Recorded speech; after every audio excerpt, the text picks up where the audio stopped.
de lo que sucede y de las consecuencias que tiene, tanto ahora como a futuro. ¿Con quién? Con Luis Garbía, profesor de ICADE. Luis, bienvenido, buenas tardes. Buenas tardes, Rafa. Llevamos sin hablar desde las elecciones, Se producían el día en el que hablábamos y bueno, pues... Pero parece que es como si hubieran sido hace muchísimo tiempo ya. Y no será porque no se está dando distintos enfoques a la reflexión del postpartido. Y no será tampoco porque no han pasado cosas desde el miércoles. Han pasado muchísimas cosas y, por ejemplo, por coger al vuelo tu aportación primera, esas elecciones de Estados Unidos que nos están condicionando, Trump empieza a desvelar nombres de posibles miembros de su ejecutivo. Según la CNN, la gobernadora de Dakota del Sur, Seguridad Nacional, los hispanos, que son, recordemos, Luis, la mayor minoría ya en Estados Unidos, por encima de los afrodescendientes, ¿no? Como se dice ahora, 50 y tantos millones de hispanos, pues posiblemente van a haber cristalizado algo de poder en esta administración Trump, si se cumple lo que se está hablando. Primer secretario de Estado hispano, el senador Marco Rubio. Y eso en lo que son personas del establishment, de carrera política consolidada de largo plazo en Estados Unidos. ¿Qué te parece? Porque ahora entramos en otra deriva que tiene el gabinete Trump posteriormente, pero ¿qué te parece, por ejemplo, eso, un hispano en Secretaría de Estado? ¿Cuál es la deriva por la que entraremos luego? Pregunto. La de los empresarios, la de los milmillonarios. Perfecto, vale. Entonces, en ese sentido, ¿qué me parece? Que un hispano da color, que la gente afroamericana, ¿cómo lo has dicho? He dicho afrodescendientes, afrodescendientes dan también color. Al final es necesario que desde un punto de vista estético las cosas no queden en blanco y negro. Pero una Secretaría de Estado es un puesto de mucho peso, Luis. A ver, al final hay que diferenciar mucho entre lo que está fuera del agua y debajo del agua, que yo creo que en este contexto se puede diferenciar perfectamente. Tú me estás hablando de un gobierno que empezará a funcionar a partir de enero de 2025, de un gobierno oficial que es el gobierno oficial de Trump. Cuando me has preguntado por las elecciones o cuando estábamos hablando de las elecciones, he tenido la tentación de preguntarte o hacerte la broma de ¿ha ganado Trump o ha ganado Elon Musk? Estamos viendo durante esta semana una serie de acciones que además la hemos visto. Qué casualidad que una semana antes de las elecciones Kim Jong-un decidiera entrar en Ucrania. Qué casualidad que después de las elecciones no hemos visto nada en relación con los dos conflictos. Sí que el hijo de Trump ayer publicó un tuit diciendo: Zelensky, te quedan días de asignación. De asignación. O sea, ¿desde cuándo Estados Unidos tenía una asignación al presidente de Ucrania? Pues parece que estaba a sueldo. Están pasando un montón de cosas de forma extraoficial que yo me niego a pensar que Elon Musk llamara el jueves después de las elecciones payaso a Scholz, al ministro alemán, y que Alemania, el día justo después de las elecciones, antes de que Elon Musk le llamara payaso, despidiera al ministro de Asuntos Económicos. Tienen elecciones en febrero. Moción de censura en enero y elecciones en febrero-marzo. O sea, al final Elon Musk está coordinado. Una cosa es lo que estamos viendo fuera del agua, que un hispano, Marco Rubio, encantado, a partir de enero empezará a hacer cosas de secretario de Estado. Pues los secretarios de Estado hacen cosas de secretario de Estado, igual que en España los ministros o los presidentes de comunidades autónomas hacen cosas de ministros y de presidentes de comunidades autónomas. Pero para mí, en estos primeros días, lo que sucede debajo del agua es, si me apuras, mucho más importante de todo lo que todo lo que está sucediendo fuera. Pero eso no lo sabemos. Lo podemos intuir, pero no lo sabemos. Lo que sí te puedo preguntar es qué te parece ese peso de gente como Musk o como otros multimillonarios que ya se adivinan en puestos clave del gabinete, que van a tener peso. Sabemos que una de las apuestas de Trump es adelgazar todavía más, si cabe, la administración federal, y que en ese empeño es donde estaría el protagonismo de Musk. Y sabemos que esto al final, si lo analizamos con un poquito de perspectiva, no es más que un outsourcing. Vamos, como no me gusta la administración, como puede haber resistencias pasivas dentro de la administración a mi labor de gobierno, voy a hacer un outsourcing. Pero no es lo mismo gestionar una gran empresa, un unicornio, una startup, ni siquiera un gigante como pueden ser SpaceX o Tesla, que gestionar un presupuesto público, que hablar de intereses a largo plazo de un Estado, de políticas de Estado. Correcto. No lo sé. No es fácil la pregunta es fácil, la respuesta tiene varias capas. Por un lado, Krugman, Paul Krugman, el economista, ya publicó un paper archiconocido en el cual decía que gestionar un país no es lo mismo que gestionar un Estado. Y hablaba de, pues, un Estado necesita tranquilidad, la política monetaria, mientras que una compañía, perdón, lo he dicho mal, lo he citado mal. Un país no es lo mismo gestionar una compañía que gestionar un Estado. Eso. Un país tiene presupuestos generales del Estado, busca estabilidad, política monetaria. En cambio, desde el punto de vista de las compañías, la cuenta de pérdidas y ganancias, tenemos que ser más ágiles, visión estratégica. Eso es una primera idea, que lo escribió Krugman y tenía todo el sentido cuando lo escribió. Ahora, estamos en la transición del mundo industrial al mundo digital. En este mundo digital estamos viendo estados enormes, como puede ser Rusia o puede ser todavía más grande China, que en ciertos modos y en ciertos aspectos están gestionados como si fueran empresas familiares. Es decir, totalitarismos donde se impone una reacción rápida frente a determinados sucesos. Ojalá en España reaccionáramos mucho más rápido frente a sucesos inesperados. En ese contexto de la rapidez de respuesta, pues probablemente sea necesaria la pericia de Elon Musk. Y digo Elon Musk porque es uno de los protagonistas dentro del entorno en el que estamos hablando. La madrugada del martes al miércoles, horario español, fue cuando Trump se hizo el recuento y cuando Trump ganó. Trump ganó cuando se supo el resultado, superó los 270 votos cuando se supo el resultado de Pensilvania.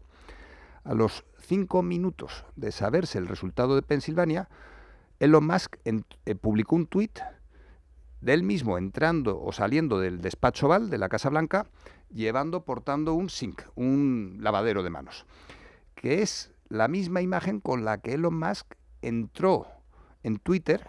Y la que la lió parda, que despidió gente y tuvo que volver a contratarla porque nadie sabía hacer las funciones de los despedidos. Es a lo que voy. Es exactamente a eso a lo que voy. O sea, Elon Musk está mandando un mensaje y voy a hacer en el gobierno, digo, pensando en esa foto, sí. Voy a hacer en el gobierno de Estados Unidos lo mismo que hice en Twitter. ¿Y qué hizo en Twitter? Liarla. Twitter fue un desastre absoluto. Lo que pasa es que Twitter también, ahora con esta perspectiva, es un medio de comunicación. Elon Musk en Twitter acabó a guantazos con Trump, se reconciliaron, le devolvió la cuenta y lo que hemos visto es un inicio y un amor que nació en Twitter y que estamos viendo ahora. Por lo tanto, es una cebolla con muchas capas, yendo a la capa que me preguntabas de los multimillonarios gobernando un país. Para ser presidente de Estados Unidos hay que partir de $1.000 millones mínimo en presupuesto que vas a perder. Es decir, Kamala se ha gastado más de o sea, no Kamala, sino las personas que estaban detrás de Kamala apoyando se han gastado más de $1.000 millones. Desde esa perspectiva de 1.000 millonarios y volviendo a insistir en lo de me da igual que esté por encima del agua o por debajo del agua, yo fuera del agua van a poner a un secretario de Estado, que es Marco Rubio. Debajo del agua, ¿qué hay? Pues entre otras muchas cosas está BlackRock, que BlackRock lleva controlando el espacio geopolítico desde hace años. BlackRock, estoy seguro de que tiene peso en las financiaciones de las diferentes campañas, y BlackRock Larry Flynn no será secretario de Estado, pero probablemente tenga tanto peso en el nuevo gobierno como el que puede tener Marco Rubio, el secretario de Estado. Al final, no sé si esto es una reinterpretación trampiana de la aristocracia de Platón y Aristóteles, ¿no? El Aristos y el gobierno de los mejores se han demostrado ser los mejores en el mundo de los negocios, se han ganado a pulso ser quienes manejan los caudales públicos de todos nosotros. Los propios griegos, que cuando defendían la aristocracia como el gobierno ideal, decían que eso de la democracia, del gobierno de la plebe, no era lo más eficiente. Estamos en una transición de un mundo industrial al mundo digital.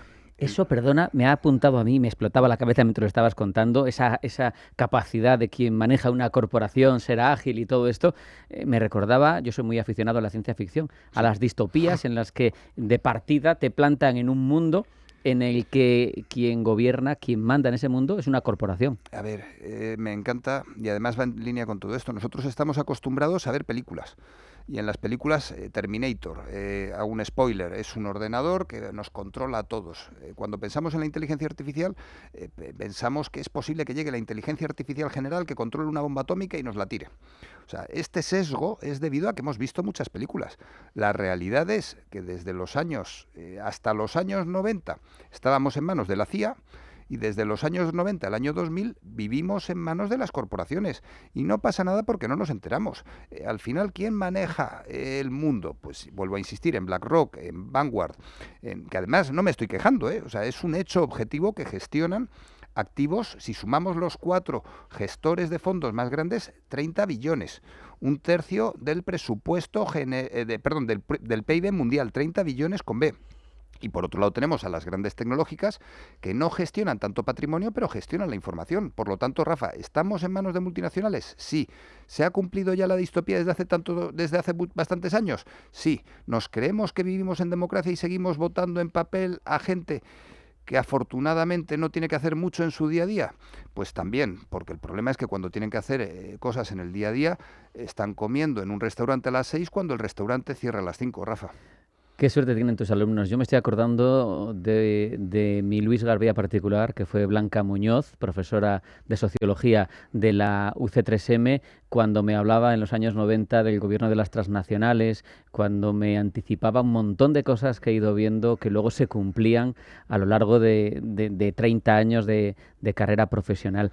Al final es lo que tiene que hacer un profesor, no tanto el contenido que ahora está a disposición de todos, sino las herramientas, ir alumbrando con las luces largas el camino para que llegues tú antes que otros. En ese sentido, hoy, Rafa, he tenido la ocasión de estar hablando con alumnos de criminología y les explicaba el delito. ¿Qué es un delito? Tiene 3 elementos. Una acción u omisión dolosa o imprudente tipificada por la ley. Empiezo por el final. Tipificado por la ley quiere decir que en la ley está escrito que un delito es un delito. Y luego, al hablar de los otros 2 elementos, la acción u omisión, no hacer, es un delito. Es decir, la omisión del deber de socorro. Si hay alguien que tiene un accidente y está en estado de shock, no basta con decirle, ¿necesitas ayuda? ¿Te puedo llamar a la ambulancia? No. Si tú tienes un móvil y puedes ayudar, hay que ayudar.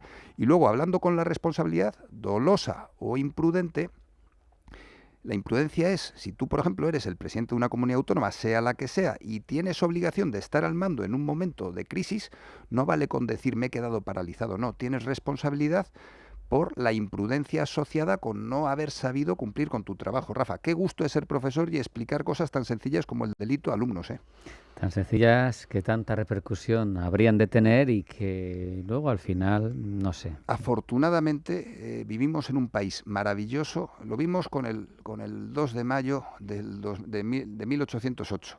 Lo vimos lo hemos visto con la pandemia, cuando salía la gente a aplaudir a los que ayudaban. Lo hemos visto constantemente. Cuando hay problemas en España, al final el que responde es el pueblo español. Las élites son las élites y es el problema. Sí, son el problema, pero no responden cuando hay que responder. Digo en España. Sí.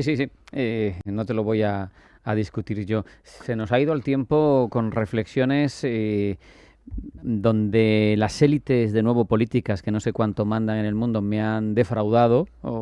A mí esta mañana ha sido cuando he conocido que en la COP29 en Bakú, en Azerbaiyán, no está el pato cojo, no va a estar Joe Biden, no está Vladimir Putin, no está Xi Jinping y no está ni siquiera la presunta líder del bloque que más regula en cuestiones medioambientales. La alemana Ursula von der Leyen tampoco acude a la COP29. ¿Cómo nos van a hacer creernos a nosotros que se toman en serio todo ese desafío del calentamiento del planeta si ellos no acuden? Qué gusto, Rafa, y te la devuelvo, trabajar con profesionales de tu talla. Qué gozada. La cumbre de Azerbaiyán es oportuna para ponerla en contexto con la cumbre de los BRICS, que vimos 2 semanas antes de las elecciones. En esta, claramente, nadie pinta nada. La cumbre de los BRICS, en cambio, fue un mensaje clarísimo por parte de Vladimir Putin.